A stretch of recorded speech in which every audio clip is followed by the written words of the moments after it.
Kian santer, usulan Wakil Ketua Dewan Pembina Partai Solidaritas Indonesia Grace Natali untuk menempatkan Presiden Jokowi kelak menjadi bapak koalisi besar. PSI menilai sosok Jokowi lah yang mampu menjadi penyatu para ketum parpol koalisi Prabowo Gibran tanpa mengganggu peran Prabowo jika nantinya terpilih sebagai kepala pemerintahan.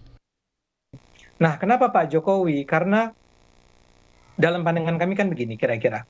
Satu, sudah ada Pak Prabowo sebagai presiden. Dia pemimpin pemerintah, dia pemimpin eksekutif. Cukup, dia menjalankan apa yang dia rancang selama 5 tahun dengan cara sebaik-baiknya. Tapi pada saat yang sama, upaya untuk membawa para partai itu untuk duduk bersama secara terus-menerus, berbicara tentang bagaimana membangun Indonesia untuk mencapai, tadi disebut oleh Grace misalnya, Indonesia Emas. Itu kan kira-kira tahun 2045 ya kalau nggak salah.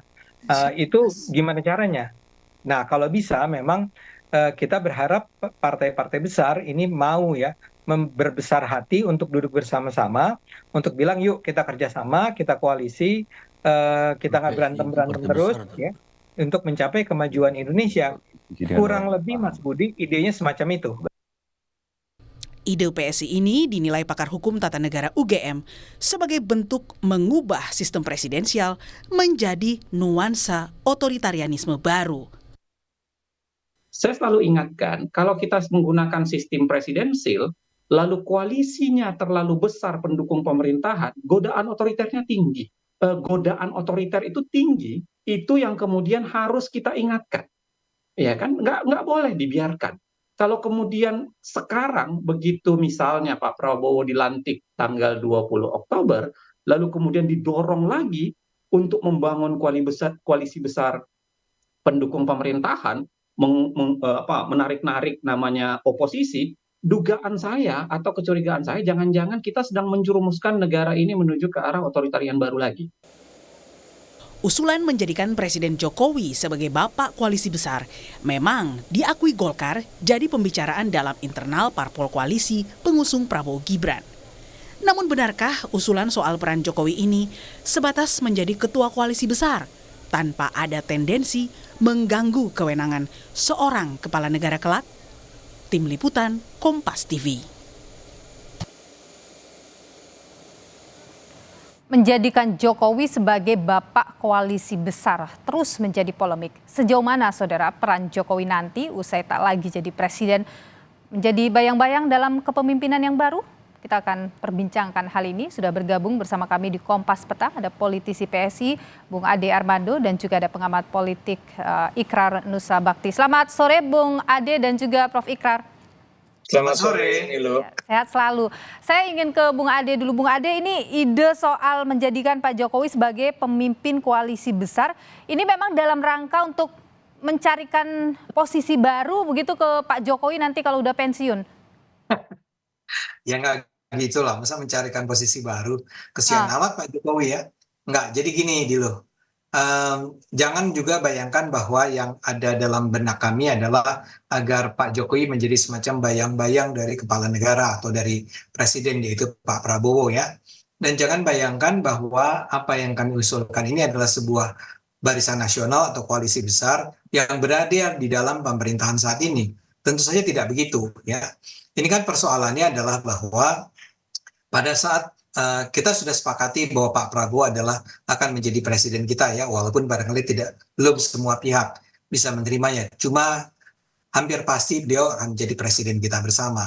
Nah, pada saat yang sama ada sebuah kebutuhan untuk mempersatukan, mengkonsolidasikan ya partai-partai yang ada di Indonesia ini untuk merancang langkah bersama ke arah ke depan, ke arah Indonesia Emas 2045 itu ya. Siapa orang-orang yang diharapkan berkonsolidasi itu adalah tentu saja yang paling awal adalah mereka yang sudah berada di belakang atau berada di jajaran pendukung Pak Prabowo saat ini, yaitu 4 partai kalau nggak salah kan ya. Ada Gerindra, ada Demokrat, ada Golkar, ada PAN ya. Jadi berempat itu. Tapi yang kita harapkan kan tidak hanya 4. Ya, sejumlah partai lain yang walaupun berada pada kubu yang lain saat ini kan salahnya untuk di Bung Ade, kenapa sih harus ada pakai kata ketua atau pemimpin koalisi besar? Ini saya baru dengar nih ada istilah seperti itu nih. Ya tentu saja semua koalisi apapun namanya itu harus ada yang mengkoordinasinya kan, yang memimpinnya Oke. ya. Tidak Nah percaya orang dengan yang partai-partai atau tidak percaya mungkin dengan Pak Ketua-ketua Umum Partai atau dengan Pak Prabowo bisa memimpin? bukan yang nggak percaya, cuman sekarang kita bayangkan ya masing-masing partai punya ketua ya. Nah sekarang maukah bersediakah masing-masing partai itu dipimpin oleh ketua partai, Oke. ketua dari partai yang lain. Yang paling bijaksana adalah menentukan ada seorang old wise man gitulah kira-kira Oke. begitu ya, yang Oke. bernama Pak Jokowi yang selama 10 tahun terakhir memang sudah diterima oleh partai-partai yang ada Oke. untuk memimpin Indonesia. Oke. Jadi dia bisa melanjutkan apa yang sudah dijalankan selama ini ke arah yang lebih baik. Dan ini Oke. cuma bukan persoalan merancang program pemerintah atau apapun, Oke. tapi lebih ke arah konsolidasi. Oke, baik. Saya Makanya yang ingin ke disebut sebagai baik. langkah. Kita tahan di sana dulu Bung Ade ya. Saya ingin ke Prof Ikrar. Oke. Coba kita lihat pandangan Prof Ikrar. Bagaimana Anda melihat ini soal ide Pak Jokowi jadi pemimpin koalisi besar? Apa implikasi yang mungkin bisa muncul dengan kalau Pak Jokowi benar jadi pemimpin seperti itu?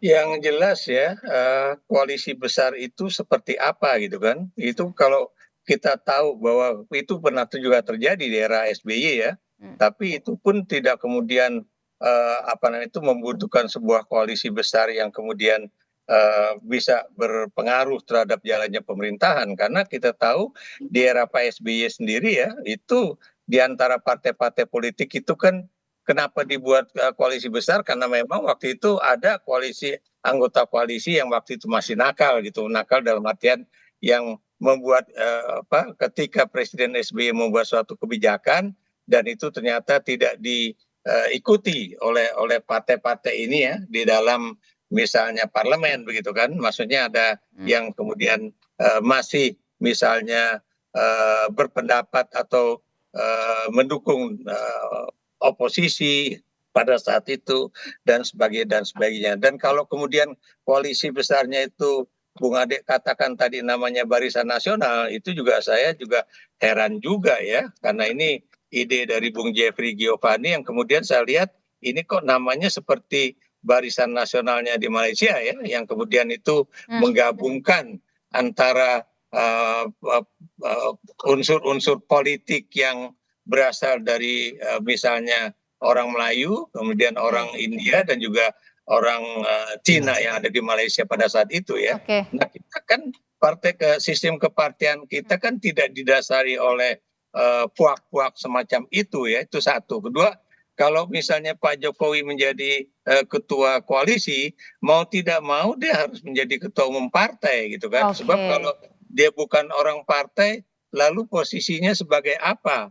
Dan Oke. kalau itu memang harus ketua umum partai, berarti Golkar juga harus siap-siap untuk melakukan musyawarah nasional luar biasa ya sebelum Oktober ini Oke. gitu Tapi kan. Prof Ikrar, kalau Anda lihat apa ini kira-kira bagaimana posisinya Pak Prabowo? Apa pengaruhnya pada kepemimpinan Pak Prabowo nanti kalau misalnya ada Yang jelas buat saya ya, saya selalu walaupun misalnya saya juga sering mengkritik bahwa keterpilihan Prabowo sebagai presiden dan kita juga belum tentu melihat apakah Prabowo itu pasti akan terpilih atau tidak. Tapi terlepas dari itu, buat saya kalau nanti 20 Maret itu dinyatakan bahwa Prabowo Gibran itu menjadi pemenang dan kemudian persoalan lain itu tidak akan muncul untuk kemudian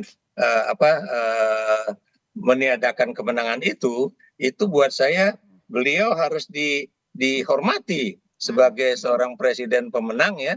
Dan jangan lupa ya, Pak Soeharto aja yang 32 tahun menjadi pemimpin Indonesia, ketika Pak Habibie bertanya misalnya kira-kira kalau ada persoalan ini saya harus berbuat apa, langsung Pak Harto menjawab ya, Anda sekarang presiden, Andalah yang kemudian bisa mengambil kebijakan itu sebaik yang menurut Anda itu terbaik. Saya ke Bung negara, Ade. gitu. Baik, kita tahan di sana dulu Prof Ikrar. Saya ke Bung Ade. Bung Ade, kalau Anda tadi menyatakan ini tidak mencarikan posisi baru untuk Pak Jokowi, tapi atau jangan-jangan ini untuk memberikan posisi tawar atau menguatkan posisi tawar Pak Jokowi di hadapan Pak Prabowo nanti kalau benar terpilih.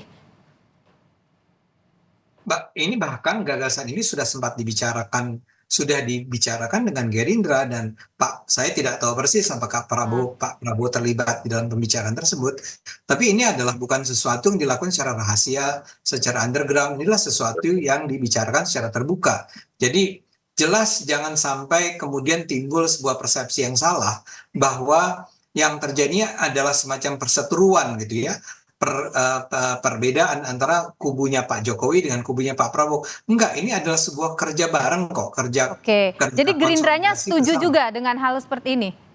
Nah, saya nggak bisa katakan itu karena pihak Gerindra yang harus menjawabnya ya, atau Pak Prabowo yang harus menjawabnya. Yang jelas ini adalah semacam, kalaupun jadi yang namanya koalisi besar, karena tadi dikatakan bahwa kalau Barisan Nasional nggak layak lah digunakan, nggak enak lah dipakai. Saya taruhlah saya setuju kita gunakan koalisi besar. Ini adalah sebuah persatuan yang bersifat non formal, yang bukan sesuatu yang berada di dalam pemerintahan formal. Ini adalah mempertemukan para pimpinan partai agar mereka bisa bersama-sama mengkonsolidasi diri agar tidak terjadi perpecahan yang terus-menerus di Indonesia. Itu ide besarnya atau itu harapannya. Saya ke Prof. Ikrar, singkat saja Prof. Menurut Anda ini bisa menjadi matahari kembar dalam kepemimpinan Prabowo Subianto nanti kalau terpilih? Kalau simpelnya itu bisa akan terjadi matahari kembar ya. Dan kemudian itu kan program 2045 itu kan program yang bukan untuk satu presiden ya, karena itu kan masih 21 tahun lagi maksud saya. Itu berarti akan ada 2 pemerintahan yang berbeda. Apakah kemudian ini adalah ancang-ancang untuk membangun koalisi sampai 20 tahun mendatang ya, itu yang kemudian Bung Uceng itu mengatakan ya, saya juga setuju dengan itu bahwa ini akan menimbulkan apa yang disebut dengan autokrasi personal ya. Baik. Baik, terima kasih Prof. Ikrar Nusa Bakti, analis politik senior, dan terima kasih juga Bung Ade Armando, politisi PSI, sudah berbagi pandangan di Kompas Petang. Sehat selalu, selamat melanjutkan ibadah puasa.